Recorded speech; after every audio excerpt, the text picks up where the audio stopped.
Dobar dan vsem. Poglejmo zdaj, kaj je skalarni produkt dveh vektorjev. Torej, imamo dva vektorja in vzamemo njun skalarni produkt, ki je nek skalar, torej ena vrednost. Vzamemo dva vektorja in priredimo eno številsko vrednost, ki tukaj je AB kosinus alfa. A je modul ali dolžina od A in B je dolžina ali modul od B.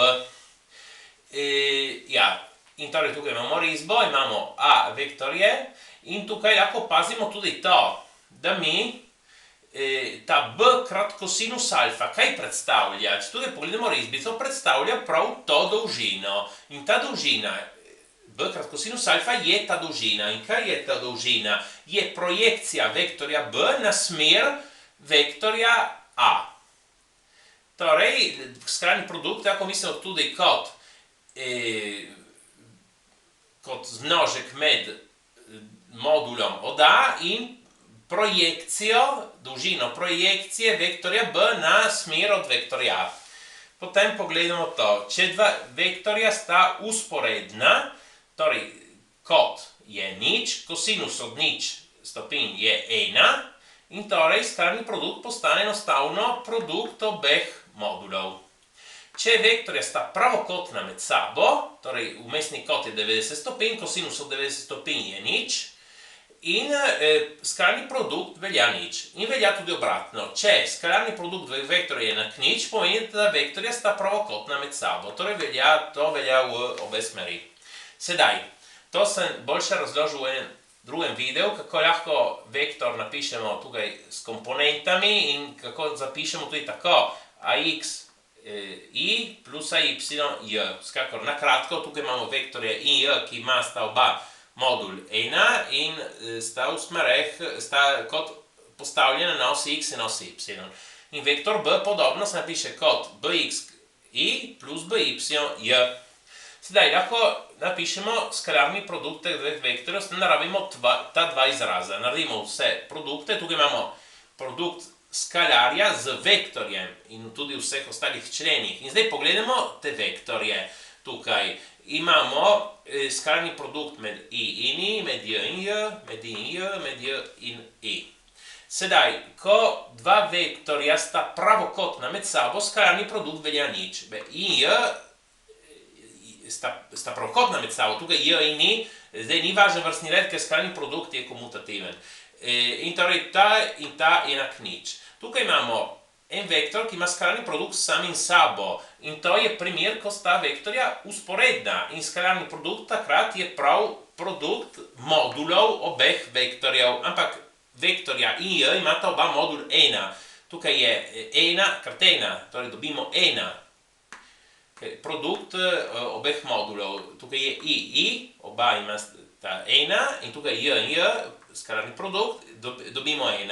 In torej vsega tega, ta člen gre sta proč in dobimo ax bx plus ay by. To je pomembna formula. Zdaj, nekaj podobnega se zgodi, če vzamemo tridimenzionalne vektorje, naprimer vektor ima komponenta x, ay, z, bx, by, bz in na podoben način se lahko razmišlja. Skalarni produkt teh dveh bo ax bx plus ay by plus az bz. Sedaj, ta formula nam služi tudi za nekaj drugega, da mi lahko zračunamo kot med dvema vektorjema. Kako? Torej bomo zračunali skalarni produkt po eni formuli, po definiciji in po tej formuli in bomo primerjali. Torej, zato rabimo definicijo, tukaj rabimo dolžino od A in dolžino od B. Vektor A je 4, 3, vektor B je 3, 4. Dolžino modul zračunamo tako, kvadratni koren na x na drugo plus ay na drugo. Koren od 4 na drugo plus 3 na drugo, ta ima samo obrnjene koordinate, prije koren od 3 na drugo plus 4 na drugo, 16 plus 9 je 25, koren od 25 je 5. Oba imata modul 5. In tukaj torej skrajni produkt je 5 krat 5 krat kosinus alfa in torej 25 kosinus alfa. Če pa rabimo tole formulo, imamo torej produkt koordinat x od obeh vektorjev, 4 krat 3. In potem plus produkt koordinat y obeh vektorjev, 3 krat 4. Dobimo 12 plus 12, 24. Torej, skrajni produkt je enak 25 kosinus alfa in tudi enak 24. Torej, postavimo 25 kosinus alfa enak 24. Delimos 25, cosinus od alfa je 24 25, in alfa je kar arc cosinus od 24 25. In to je približno 16,3 stopinje. Še eno zadnjo stvar omenimo, skalni produkt od enega vektorja samim sabo po tej formuli dobimo, da je ax krat ax plus ay krat ay, torej ax na drugo plus ay na drugo.